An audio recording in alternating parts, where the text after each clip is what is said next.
Para os artistas marciais, eu era conhecido como a Calamidade da Espada, ou, como alguns gostavam de me chamar, o Monstro da Espada.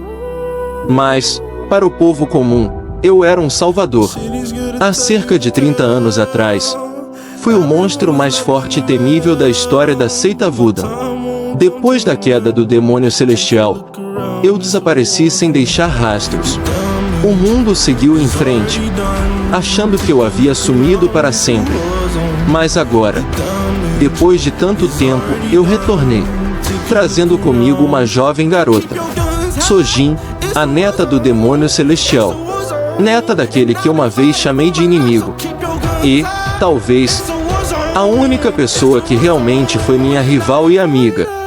Agora, estou em uma nova jornada. Junto com a Sojin, estamos indo em direção ao Monte Voodoo, um lugar sagrado para nós, e onde cada passo chega a ser um desafio. E isso me faz ponderar se nós dois conseguiremos completar nossa jornada com segurança.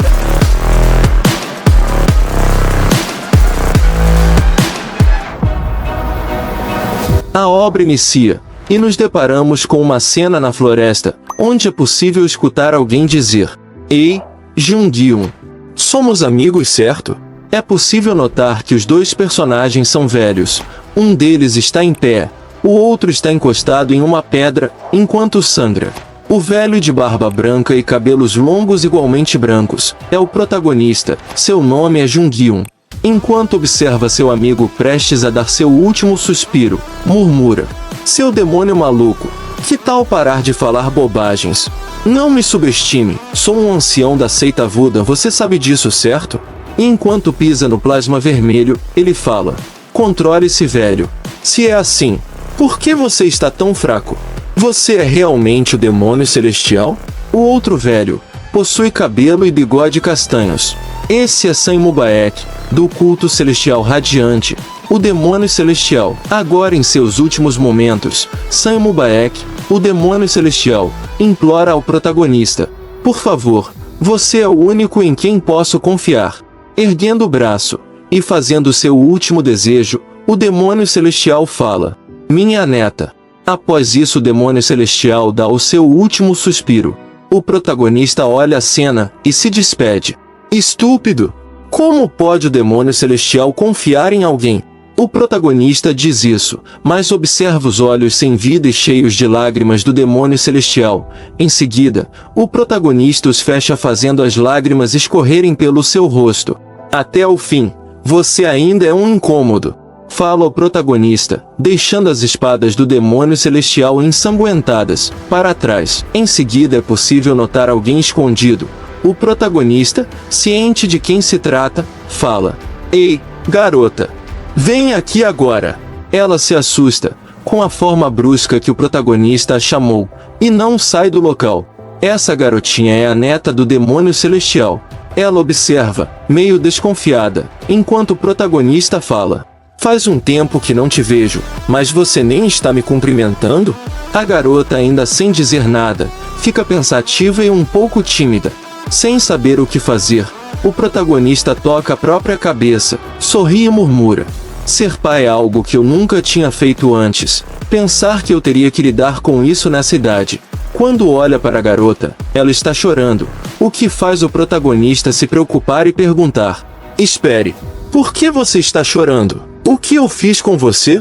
Choramingando e com o nariz escorrendo, a garota exclama: "Você não gosta de mim porque sou neta do meu avô." O que faz o protagonista ficar petrificado, suando frio e sem jeito. "Você é apenas uma criança, então pode dizer qualquer coisa", fala o protagonista, mas em pensamento a compara com o demônio celestial. Sua consciência é mais rápida do que aquele velho demônio celestial. Demonstrando desajeitadamente o desejo de proteger a garota, o protagonista estende a mão, a olha e diz: "Ei, garota, venha comigo." Ao ouvir as palavras do protagonista, a garota observa, confusa, e ele complementa: "Ou, você pode ficar e morar aqui pelo resto da vida." Com um gesto fofinho, ela segura a roupa do protagonista e timidamente pergunta: "Então, você não me odeia?" Dando silêncio como resposta, O protagonista olha para trás juntamente com a garota, e de mãos dadas eles observam o cadáver do demônio celestial. A garotinha ergue a mão e acena, em despedida. Os dois agora seguem em frente, buscando um futuro feliz, e enquanto caminham, a garotinha diz: "Meu nome é Sojin, e eu não sou criança." O protagonista apenas concorda: "Sim, sim, garota." A história então avança alguns meses, e eles estão na cordilheira do Monte Tian. Durante esse período, boatos surgiram. Foi dito que, à medida que se espalhavam rumores de que a pessoa mais importante no culto do caminho demoníaco, o demônio celestial, desapareceu, o mundo começou a esquecer o demônio celestial. Ainda no Monte Tian, uma caravana enfrentava a neve e a nevasca forte. Uma das pessoas que estavam na caravana para, e chama o líder do grupo: "Parece que temos mais 4 dias para chegar ao nosso destino." Sabendo disso, o líder lamenta: "É assim mesmo? Isso é lamentável. Também não nos resta muita comida. Dê a todos as roupas de lã, e deixe-os descansar aqui. Entretanto, redistribuiremos a comida restante." Esse é o Dushimagai, o líder do grupo comerciante azul celeste. Algum tempo depois, eles já estabeleceram acampamento, e o Dushimagai segue dando ordens: "Precisamos montar a barraca antes que fique muito escuro." E todos respondem em uníssono: "Sim." Neste momento Dushimagai escuta alguém falar: "Vovô, vamos." Então vemos a Sojin e o protagonista, e enquanto a Sojin puxa o protagonista pela mão, ela diz: "É hora de comer. Vamos!" O protagonista, com a mão na nuca, e agora rejuvenescido e sem barba, calmamente repreende a Sojin: "Não corre, você vai se machucar." Dushimagai, vendo aquela cena, se apoia em seus joelhos, e olhando para Sojin diz: "Ei, senhorita, você não ficou entediada na carruagem? Você não está sentindo frio?" A Sojin, então, responde: "O tempo voou enquanto eu olhava pela janela." E radiante e sorridente, muito fofinha, ela continua: "Graças às roupas de lã que você me deu, eu nem sinto frio." "Entendo. Estou feliz em ouvir isso", diz Dushimagai, e em seguida ele explica: "Cerca de 10 dias atrás, por acaso encontramos um jovem e uma menina enquanto passávamos pelo vale do Monte Tian." E enquanto ele explica, observa a interação entre o protagonista e a Sojin. "Vovô, você não sente frio?" pergunta a Sojin. "Não, não sinto frio", responde o protagonista. Dushimagai também fala: "No começo ficamos com medo de aceitá-los, porque os encontramos no antigo território do culto celestial radiante." E observando a Sojin pedir as roupas de lã do protagonista, ele diz: "No entanto, a razão para aceitá-los foi a ideia de que a garotinha poderia voltar para sua cidade natal, mas o jovem está de alguma forma usando algo raro em Jianghu. Ele está vestindo um manto taiji e carregando uma espada antiga com padrão de pino." E chega à conclusão de que o protagonista é um discípulo da seita Buda. E vemos que a Sojin começa a tirar o manto de lã do protagonista, enquanto ele suspira, e observando pensativo com a mão no queixo, Dushimagai pondera: "Não importa o quanto a seita Buda tenha diminuído, ainda é a seita Buda. Você não pode escapar dos olhos de Dushimagai. Tenho certeza, ele é de alguma forma um mestre." Nesse momento, outra pessoa se aproxima e diz que a comida já está pronta. Dushimagai agradece, e vemos que a Sojin conseguiu o manto de lã. Com um prato de ensopado em mãos, alguém fala: "Você não acha que esses dois são meio estranhos?" Dushimagai, que também está comendo, fala: "Sim, é estranho como o jovem se comporta estranhamente como um velho, mas não é um pouco exagero achá-lo estranho?" E enquanto conversam, observam o protagonista alimentar a Sojin. Então a pessoa ao lado de Dushimagai fala: "A criança não fica o chamando de vovô? Bem, não há muitos taoístas excêntricos na seita Buda, dado que até há uma calamidade de espada lá, certo?" diz Dushimagai, e a pessoa ao seu lado pergunta: "Calamidade da espada?" Então Dushimagai explica contando uma história: Calamidade da Espada, ou uma pessoa conhecida pelo título Monstro da Espada. Uma calamidade empunhando uma espada, conhecida como Monstro, e mostrando o protagonista em cima de uma montanha de corpos. Dushimagai continua: Décadas atrás, ele era o mais forte e pior espadachim nascido na seita Buda. Aonde quer que ele fosse, o caos e o desastre o seguiam. E dezenas de seitas desapareceram devido à calamidade da espada, com outras centenas ficando alteradas. Até agora, a seita Buda não conseguiu recuperar sua força, devido ao lidar com as consequências da calamidade da espada. A obra mostrando as mãos pequeninas de uma criança segurando um bolinho, faz refletir as palavras de Dushimagai, que continua.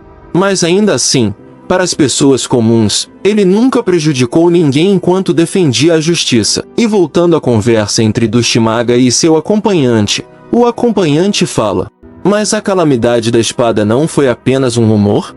Então Dushimagai fala: essa história é de 30 anos atrás, então talvez você não saiba sobre ela, você ainda é jovem. Uma pessoa então se aproxima e chama o Dushimagai. Líder do grupo, acho que você deveria vir aqui por um momento. Já atento e preocupado Dushimagai pergunta: qual é o problema? Meio confuso e assustado a pessoa diz: um grupo de viajantes está vindo para cá. E nesse momento 5 pessoas se aproximam do acampamento. Um deles, com chapéu de palha e bigode, se aproxima e diz: saudações. Fazendo um gesto de respeito, o velho de bigode se apresenta: eu sou Shimyunja, de Kunlun. E apresentando os demais, Shimyunja continua: e eles são meus juniores, Yang-du, Yang-san e Yang-shun. E também, Yang-va. Após apresentar os seus juniores, Shimyunja fala: quando vi a luz aqui, decidi vir até aqui, mesmo sabendo que seria rude. Se você estiver a caminho para Sichuan, posso acompanhá-lo? Dushimagai, corado com a beleza da garota, e confuso pelo pedido repentino, gagueja e pergunta: acompanhar? Enquanto de fundo a Sejin brinca com o rosto do protagonista, que apenas observa sem expressão. E nesse momento Dushimagai pensa enquanto observa a aura de Shimyunja. Se for Kunlun, é uma seita misteriosa que é famosa em Zhongjiang. E após esse pensamento, Dushimagai concorda e aceita eles se juntarem. Mas por outro lado o protagonista ficou insatisfeito, o que o fez estalar a língua e murmurar: esses idiotas de Kunlun são um problema se você se envolver com eles. Ele diz isso, enquanto a Sejin trança o seu cabelo. Agora de frente à fogueira, Dushimagai pergunta ao Shimyunja: você estava talvez a caminho do banquete de 70º aniversário do Rei Veneno? E Shimyunja responde: como você sabia? Eu estava a caminho como substituto do líder da SEI, e quase acabou em uma situação difícil depois de se perder.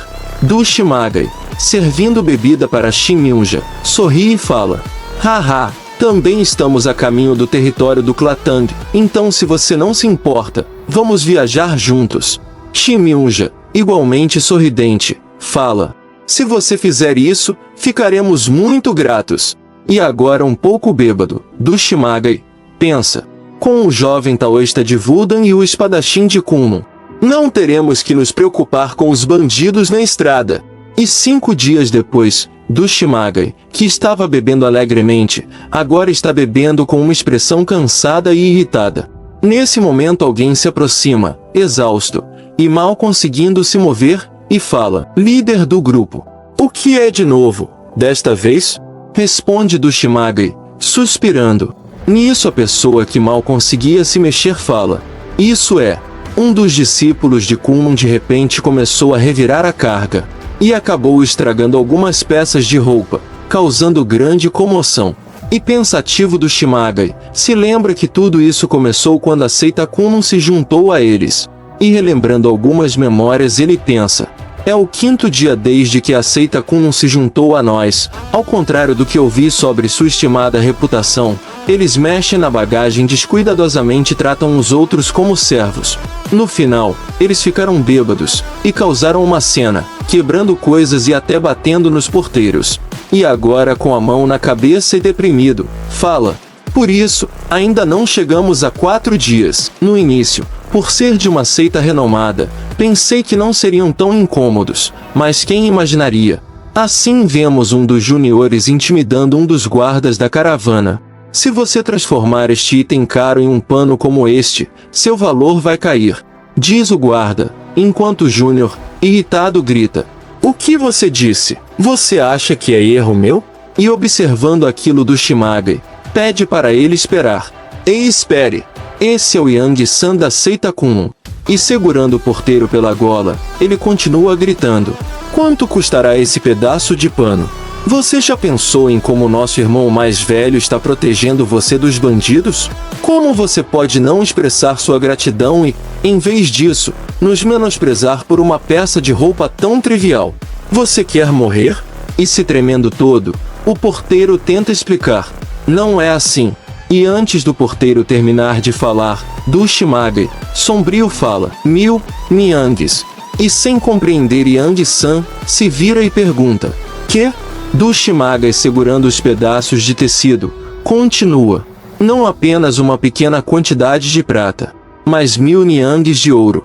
E em pensamento do Shimagai, se pergunta, então é isso que está acontecendo? Você está discutindo depois que ele danificou mercadorias comerciais?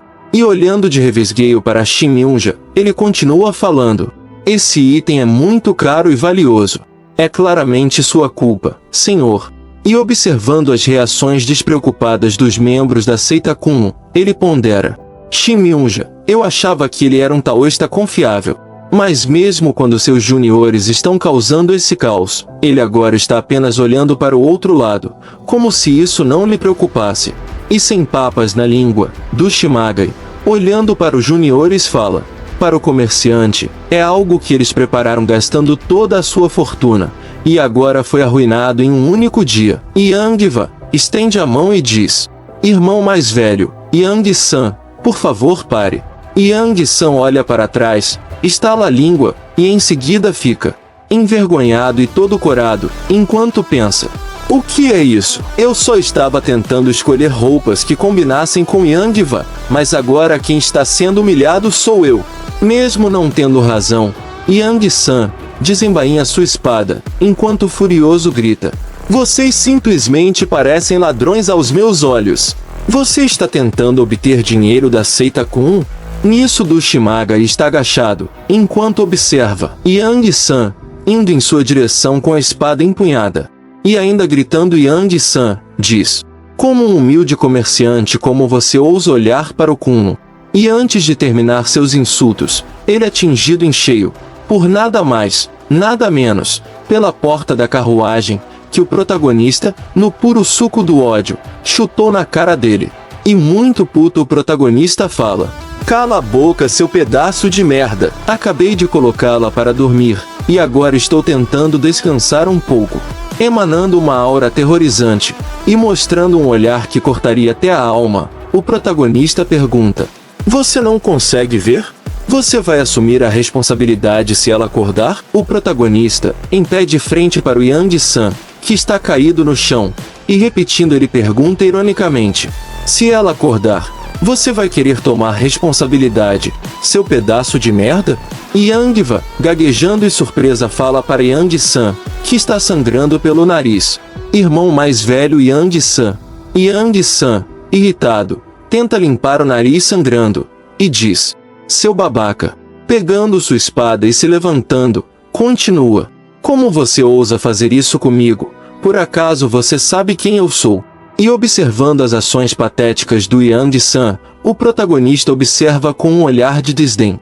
Yang-va, enquanto observa o idiota se preparando para apanhar de novo, pondera.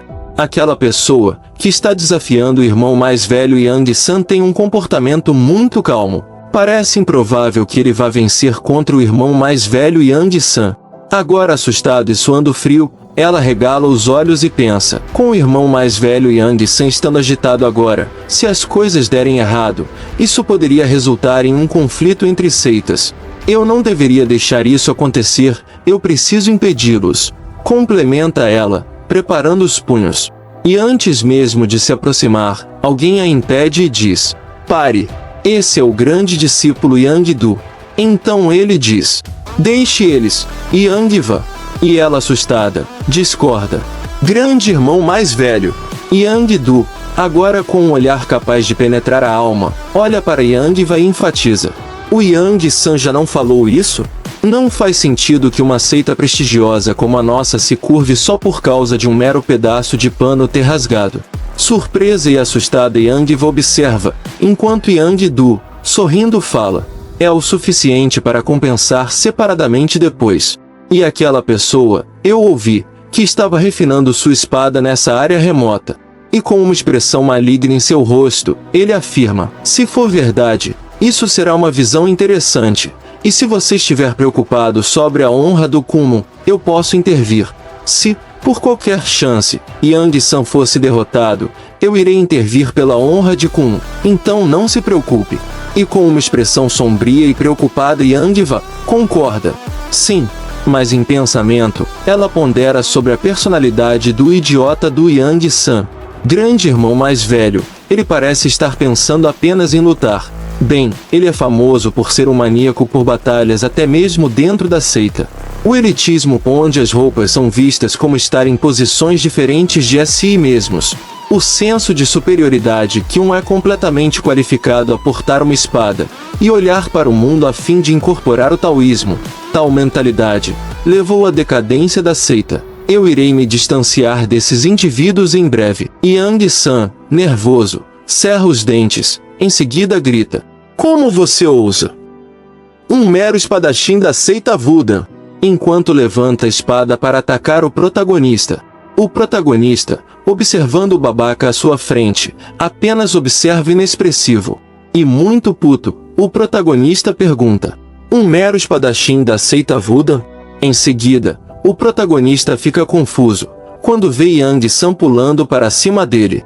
No mesmo instante, o protagonista, com sua espada embainhada, e com olhos brilhantes, deflete o ataque com um único balançar de espada. Yang-va, que ainda não decidiu se é homem ou mulher, se surpreende, e pensa, o que? E vendo que o protagonista deixou o imbecil inconsciente, ela em pensamento pergunta, o que acabou de acontecer? O protagonista, olhando desapontado, suspira e reclama, mas que diabos? Esse pedaço de merda só pode fazer isso? E olhando para Yang-san, desmaiado e espumando pela boca, o protagonista desdenha. É ridículo que um garoto que ainda não amadureceu, ousa falar algo assim para outro espadachim de uma seita diferente.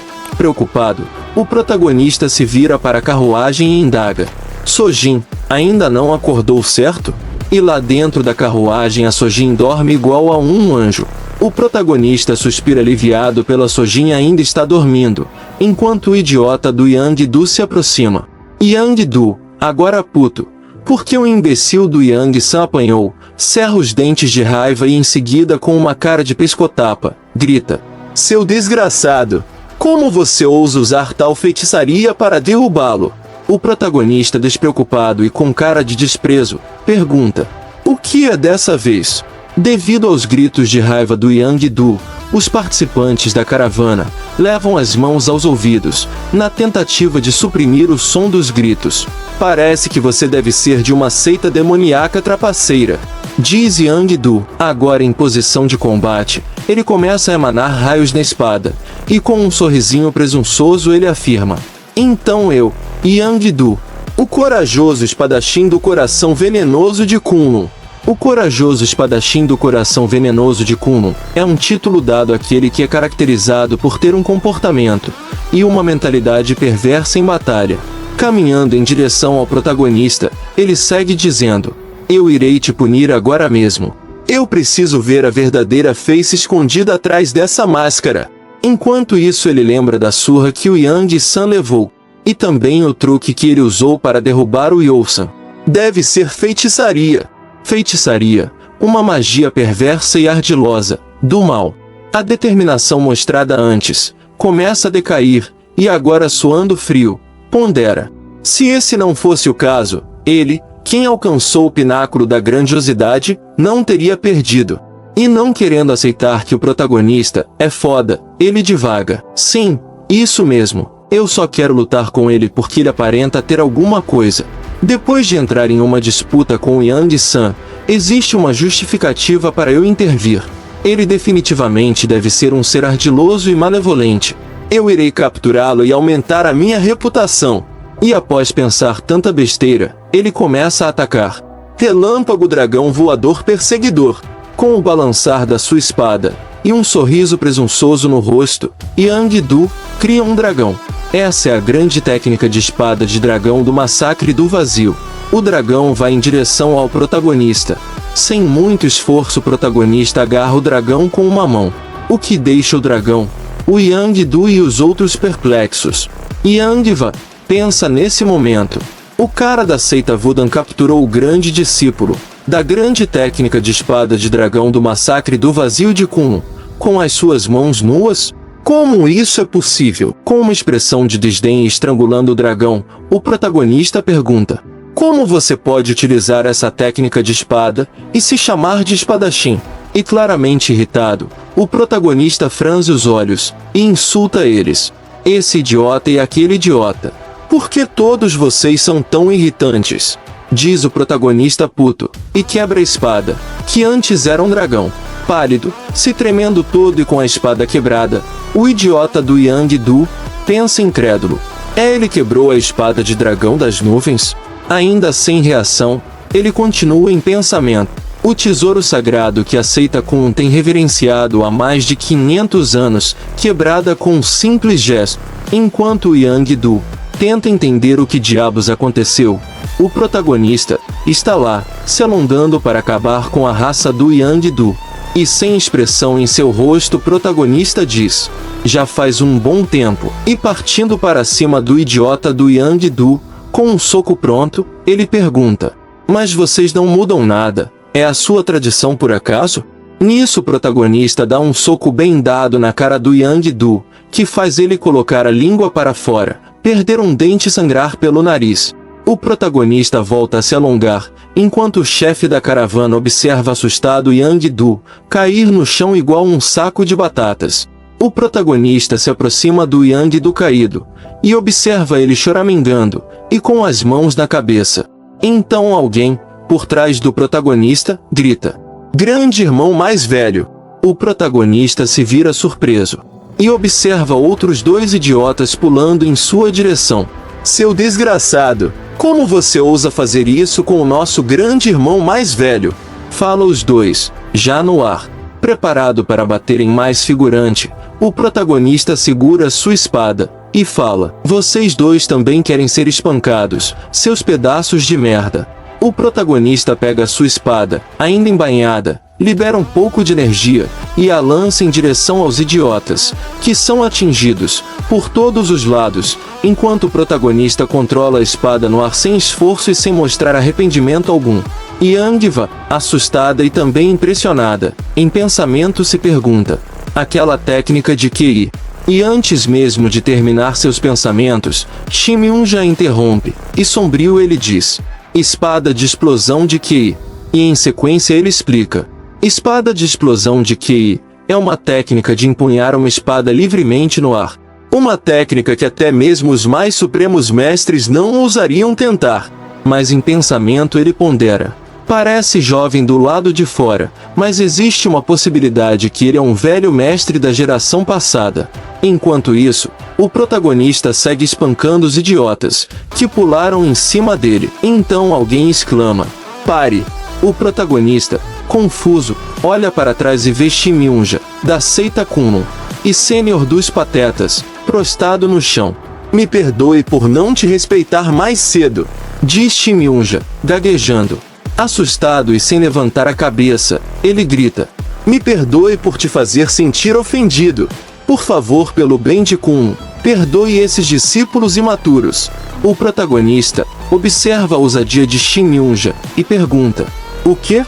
E liberando uma aura aterradora, e muito puto, o protagonista pergunta sarcasticamente: pelo bem de Kunlun? Ei, e com essa cara, que diz você está morto? O protagonista pergunta: você não me conhece? E muito perdido e confuso, Shimyunja gagueja: o que? E o protagonista completa: vendo sua reação parece que você esqueceu. E pensando um pouco mais, Shimyunja se pergunta: quem diabos é ele? Ponderando ele diz em pensamento: julgando pela forma que ele fala, parece que eu deveria saber quem ele é. E dando uma pausa ele fala: Sem chance. Lembrando logo da seita do protagonista, que é o símbolo Yin e Yang, passa pela mente do Shin Myung-ja, uma memória onde o protagonista aparece, encerrando a vida de várias pessoas, na frente dele, enquanto ainda era criança. E esse é o passado que Shin Myung-ja tanto quer esquecer. Shin Myung-ja lembra que o protagonista segurava um dos corpos, e perguntava: "Você quer morrer igual a todos esses desgraçados?" Nesse momento, assustado e chorando, ele observa o protagonista fazer a limpa. Há quase 30 anos atrás, houve um incidente onde um velho homem, vestindo roupas esfarrapadas do uniforme da seita Buda, derrubou o mestre mais alto em Kunlun, a Garça Azul Crescente, o líder da seita Kunlun e mais de 50 discípulos. Shin Myung-ja também lembra do sorriso amedrontador e das palavras proferidas pelo protagonista. Não confie apenas na sua seita. Após todos aqueles anos, aquele sorriso, o sorriso de um maníaco, ainda me assombra. Eu tenho certeza que é ele. E olhando agora para o protagonista, ele pondera: o melhor e pior mestre da seita Buda. Enquanto vê o protagonista com uma cara duvidosa e assustadora. E em seguida Shin Myung-ja pergunta: "Você é a espada da calamidade?" O que faz o protagonista ficar com cara de convencido. Bom galera, esse foi o vídeo de hoje. Espero que tenham gostado. Não esqueçam de se inscrever no canal para acompanhar os próximos vídeos. Curte para ajudar o canal e ative as notificações. A playlist está na descrição. Caso não tenha assistido todos os vídeos e quer assistir tudo, dá uma olhadinha nela. Até o próximo vídeo.